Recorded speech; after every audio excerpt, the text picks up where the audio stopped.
You ask Tiger to calculate. This deals with finding the midpoint between 2 points.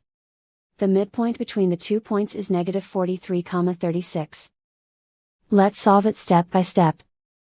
Plot the 2 points and calculate the midpoint using the formula.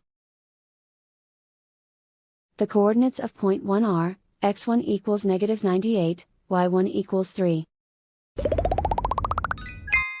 The coordinates of point 2 are, x2 equals 12, y2 equals 69.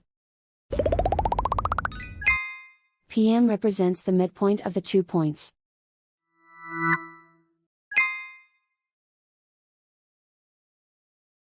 Use the x values in the midpoint formula to find the midpoints x. x1 equals negative 98. x2 equals 12.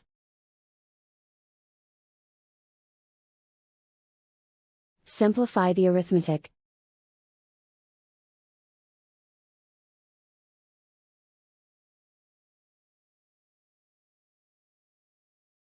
Use the y values in the midpoint formula to find the midpoints y.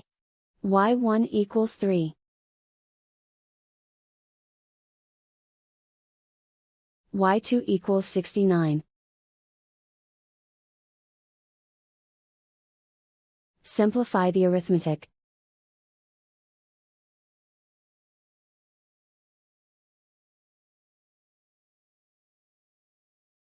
And so, the midpoint is negative 43,36.